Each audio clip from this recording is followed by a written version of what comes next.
నమస్కారం కృష్ణారావు గారు. ఐవీఆర్ టాక్స్కి పునఃస్వాగతం. ఈరోజు మనం నిన్న ఢిల్లీలో నాటకీయంగా తమిళనాడు రాజకీయాల మీద జరిగినటువంటి ప్రభావం మీద ఒక చిన్న వివరణ గురించి మిమ్మల్ని అడుగుతున్నాను. తమిళనాడులో మొదటి నుంచి ఏఐడిఎంకేకి అంత ముందర కానీ లేకపోతే ఒక బీజేపీకి వైభవం తీసుకొచ్చింది అన్నామలై. దాని గురించి కూడా మనం ఒక 5-6 ఐవీఆర్ టాక్స్లో ఎపిసోడ్స్ కూడా చేసుకున్నాం. అన్నామలై యొక్క అంటే పాజిటివ్ స్టాన్సెస్ బీజేపీ ముందు నడపడంలో అతను ఉండే శక్తి దాని గురించి. కానీ ఏమైందంటే అన్నామలై 2026లో ఏఐడిఎంకేతో పొత్తు పెట్టుకోవద్దని చెప్పి బీజేపీ అధిష్టాన వర్గానికి చెబితే వాళ్ళు దాన్ని పక్కన పెట్టేశారు. సరే, అతను కూడాను అంటే ఆల్మోస్ట్ 12.5% వరకు పెరిగినటువంటి బీజేపీ ఓటు తర్వాత 2026 ఎలక్షన్స్లో అతనికి ప్రత్యేకమైన ఏమీ ఇవ్వలేదు. తర్వాత తండ్రి అనారోగ్య కారణం వల్ల కూడాను ఆయన ఎలక్షన్స్లో డైరెక్ట్గా పాల్గొనలేదు. అలాంటి ఆయన నిన్న ఢిల్లీ వెళ్ళి మరి బీజేపీ జాతీయ అధ్యక్షుడు నితిన్ నిబిన్, తర్వాత ప్రధాన కార్యదర్శి బిఎల్ సంతోష్, అట్లాగే మెయిన్ అమిత్ షాను కలిసి ఆయన తన రాజీనామా లెటర్ని ఇచ్చారు. సరే, ఇక తర్వాత బీజేపీ దగ్గర నుంచి అంటే అనఫిషియల్గా న్యూస్ ప్రకారం ఆయన కంటిన్యూ అవ్వమన్నారని. But I think he is bent that he doesn't want to continue in BJP. And in fact ఇదే చూసుకుంటే రేపు 4వ తారీఖు నాడు ఆయన పుట్టినరోజు నాడు కొత్త నాయకుడు కొత్త తరం వస్తుందని చెప్పి ఆల్రెడీ తమిళనాడులో పోస్టర్ సభకు వెళ్ళాయి. అంటే ఇప్పుడు ఏదైనా ఒక రాజకీయ శక్తి కింద వెలగాలంటే అంగబలం అర్ధబలం రెండూ కావాలి. అది మరి ఇప్పుడు ఆయన ఆల్రెడీ తమిళనాడులో డివైడెడ్ పార్టీస్ కింద డిఎంకే, ఏఐడిఎంకే, తర్వాత మరి కొత్తగా ఇప్పుడు ఎలక్ట్ అయినటువంటి పార్టీ, వీటి మధ్య ఈయన ఎదగలడా, ఈయన స్టాన్స్ ఎంతవరకు కరెక్ట్గా ఉంటుంది, దీని మీద ఒక చిన్న వివరణ కావాలి. అంటే ఒకటి మెయిన్గా నాకు కావాల్సింది ఏంటంటే పార్టీకి ప్రాణం పెట్టి చేసినటువంటి వాళ్ళకి జాతీయ పార్టీలు కరెక్ట్ రికగ్నిషన్ ఇవ్వకుండా ఉండడం వలన లోకల్ పాలిటిక్స్లో ఏ విధమైన ప్రభావితం కలిగింది అన్నామలై వలన మనకు కనబడుతోంది. దాని మీద ఒక చిన్న వివరణ కావాలి.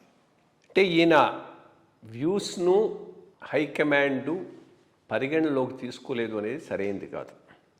2024లో లోక్సభ ఎలక్షన్స్లో అన్నామలై వ్యూ పాయింటే ప్రివేల్ అయింది. అంతకుముందు ఈయన బాగా తిరిగాడు, ఓ మంచి ఊపు వచ్చింది, యాంటీ గవర్నమెంట్ ఫీలింగ్ వచ్చింది. అప్పుడు ఏవో వాళ్ళ అసెస్మెంట్లు వాళ్ళు చేసుకొని ఇండిపెండెంట్గా పోదామని పోయినారు. 2024 లోక్సభ ఎలక్షన్లో ఇండిపెండెంట్గా పోవటం వలన నష్టపోయింది బీజేపీ, నష్టపోయింది ఏఐడిఎంకే. ఎందుకంటే ఆ రోజు విజయ ఫ్యాక్టర్ లేదు. విజయ ఫ్యాక్టర్ లేనప్పుడు ఏఐడిఎంకే బీజేపీ కలిసి ఉంటే మేబీ స్వీప్ వచ్చి ఉండేదేమో. బికాజ్ అప్పటికే స్టాలిన్ మీద చాలా యాంటీ ఎస్టాబ్లిష్మెంట్ ఫీలింగు తమిళనాడులో బిల్డప్ అయింది. దాని ఎఫెక్ట్ వలన బికాస్ తమిళనాడులో ఎప్పుడు ఓటేసినా ఇటు అటు మ్యాసివ్గా ఓట్ చేస్తారు ఆంధ్రాలో లాగానే. మేబీ 30-35 సీట్స్ వచ్చినా కానీ ఆశ్చర్యం పోయి ఉండాల్సింది కాదు. వచ్చి ఉంటే ఇంకో వాళ్ళ అవసరం లేకుండా on their own BJP government కూడా ఫామ్ చేసి ఉండేది. అది ఒక గోల్డెన్ ఆపర్చునిటీ మిస్ అని నేను అనుకుంటాను. ఎందుకంటే ఇట్లాంటి ఎక్స్పెరిమెంట్లు ఏవైనా వాళ్ళు స్టేట్ ఎలక్షన్స్లో చేసి ఉండాల్సింది. స్టేట్ ఎలక్షన్స్లో చేసినందువల్ల ఏంటంటే స్టేట్ ఎలక్షన్స్లో స్టాలిన్ వచ్చినా, విజయ్ వచ్చినా, ఇంకోటి వచ్చినా వాళ్ళకు ఉరిగేది లేదు, పోయేది లేదు. అట్లాంటి టైంలో వాళ్ళ బలాన్ని పెంచుకోవటానికి ఎక్స్పెరిమెంట్ చేసి అలోన్గా యాక్చువల్గా మన 2026లో పోయి ఉండాల్సింది. 2024లో అలయన్స్లో పోయి ఉండాల్సింది. బట్ ఎగ్జాక్ట్లీ దానికి రివర్స్లో చేశారు. 2024లో ఏమో అలోన్ వెళ్ళారు, 2026లో అలయన్స్లో వెళ్ళారు. అలయన్స్లో వెళ్ళి ఇద్దరూ నష్టపోయినారు. ఏఐడిఎంకే నష్టపోయింది, బీజేపీ కూడా బాగా నష్టపోయింది. సో ఇప్పుడు ఎట్లా ముందుకు పోవాలి అనే దాని మీద బీజేపీ కూడా కొంత ఆలోచించుకోవాల్సిన అవసరం ఉంది. నేను అనుకోవటం మరి ఇది part of A broader strategy బయటికి పోతున్నాడా, ఆయన ఇమడలేక ఇక నాకు ఇక్కడ ఫ్యూచర్ లేదని బయటకు పోతున్నాడా, అది ఒక క్వశ్చన్ మార్క్. దానికి ఆన్సర్ మనకు తెలియదు, వాళ్ళు ఇంటర్నల్గా ఇవి జరిగిందనే దాని మీద బాధ. బట్ నా ఉద్దేశం బయటికి రావటం అనేది బీజేపీకి మంచిది, అన్నామలైకి మంచిది. ఎట్లాగంటే ఫస్ట్ థింగ్ బీజేపీకి ఏంది, బీజేపీకి టూ స్ట్రీమ్స్ ప్రతి రాష్ట్రంలోనూ రన్ అవుతూ ఉన్నాయి. ఇమ్మీడియట్ ఎలక్టరల్ గెయిను, లాంగ్ రన్లో పార్టీని బిల్డప్ చేయటం. State by state they are trying to అది ఒక సిస్టంలో పెట్టుకొని ముందుకు పోతున్నారు. ఆ బ్యాలెన్స్ చేసుకోవటంలో వాళ్ళకి అలయన్స్ అవసరం. 2029 ఏమవుతుందో ఎవరికి తెలియదు. కోర్స్ 2024 తర్వాత ఎలక్షన్ బై ఎలక్షన్ స్ట్రెంగ్తన్ అవుతున్నారు, but always it's a question mark. So ఆ పరిస్థితిలో తమిళనాడులో అలయన్స్ అవసరం రావచ్చు. అలయన్స్ ఎవరితోనైనా పెట్టుకోవచ్చు, బికాస్ టీఎంకేతో కూడా వాజ్పేయి టైంలో అలయన్స్ పెట్టుకొని పాలన చేసిన సందర్భం ఉంది. 2019లో పూర్తి మెజారిటీ రాదేమో అనుకున్నప్పుడు, కరుణానిధి బతికున్నప్పుడు ఫీలర్స్ పంపించారు. నరేంద్ర మోడీ కూడా పోయి కరుణానిధిని ఇంట్లో కలిసి రావటం జరిగింది. సో ఈ అలయన్స్ కోసం ప్రయత్నం చేయటం అనేటటువంటిది ఇమ్మీడియట్ పవర్ను హోల్డ్ ఆన్ చేసుకోవటానికి బీజేపీ చేస్తూనే ఉంటుంది. బట్ 2029లో అలయన్స్కు ప్రయత్నం చేసినప్పుడు అలయన్స్ ఎక్కడ మేజర్ పార్టీ అయినప్పుడు ఇది స్మాలర్ పార్టీగానే ఉండాల్సి వస్తుంది. అది ఏఐడిఎంకే కానీ, డిఎంకే కానీ, విజయ పార్టీ కానీ.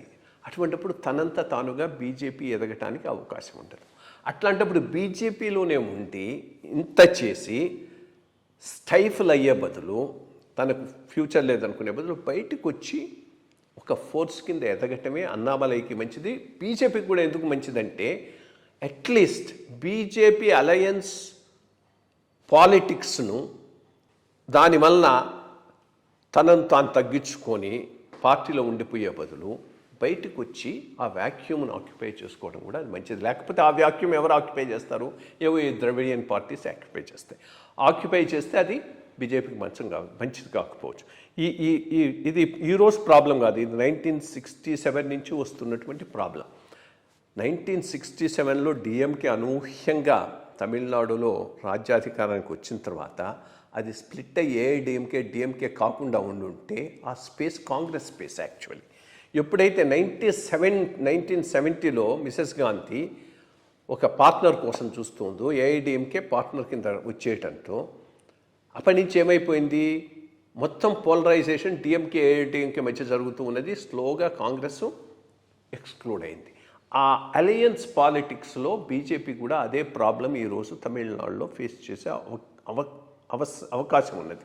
అట్లాంటప్పుడు ఆ పార్టీలోనే ఉండి తగ్గిపోయే బదులు బయటకు వచ్చి ఒక స్ట్రాంగ్ ఫోర్స్ కింద, already he has established himself as a charismatic leader, educated leader, public support ఉన్నటువంటి లీడర్గా అయినాడు.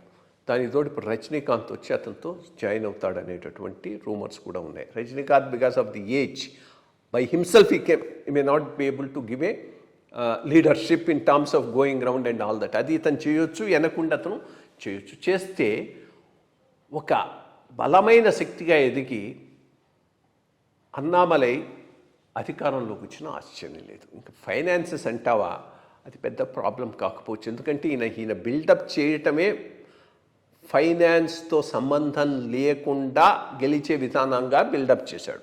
విజయ్ ఒకటి ప్రూవ్ కూడా చేశాడు, అంత ఫైనాన్సెస్ కూడా అవసరం లేదు, యాంటీ ఎస్టాబ్లిష్మెంట్ ఓటు ఉంటే దాన్ని క్యాచ్ చేసుకుంటూ ముందుకు పోతే అని నేను అనుకోవటం. బీజేపీ పాయింట్ ఆఫ్ వ్యూతో చూసినా కానీ, అన్నామలై పాయింట్ ఆఫ్ వ్యూతో చూసినా కానీ, ఈరోజు బీజేపీగానే ఉంటూ అలయన్సెస్ కోసం ప్రయాణం చేసుకోవచ్చు.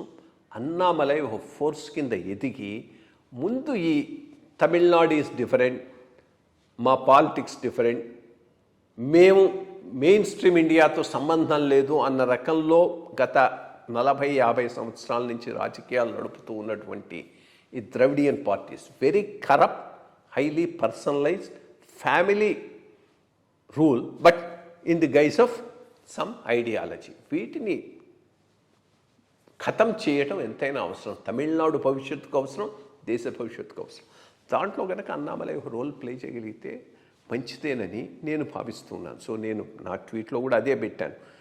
బయటికి పోతామని అంటే actually BJP should approve it, allow him to go out and stand on his own. Because ఒక 50-60 సంవత్సరాల ఈ ద్రవిడియన్ ఐడియాలజీ పాలిటిక్స్లో సడన్గా మెయిన్ స్ట్రీమ్తో ఇంటగ్రేట్ కావటం కూడా అంత ఈజీ కాదు. అటువంటప్పుడు ఏదైనా ఒక ఇండిపెండెంట్ ఐడియాలజికల్ బేస్ ఉన్న తమిళియన్ పార్టీయే దాన్ని ఢీకొనేటటువంటి అవకాశం ఉంటుంది. అటువంటి దానికి Annamalai will be the right leader. But he can take it beyond ఈ vicious divisive politics of Dravidian movement. అది జరగటానికి ఆయన బయటకు పోవటం బీజేపీకి మంచిది, అన్నామలైకి కూడా మంచిదని. లాంగ్ టర్మ్లో, షార్ట్ టర్మ్లో బీజేపీ ఇంట్రెస్ట్ సర్వ్ అవుతాయి. అన్నామలై బయటకు పోవటం వలన లాంగ్ టర్మ్లో బీజేపీ ఇంట్రెస్ట్ కూడా he can take care on in Tamil Nadu అని నేను భావిస్తున్నాను. మంచి విషయం చెప్పారండి. నమస్కారం.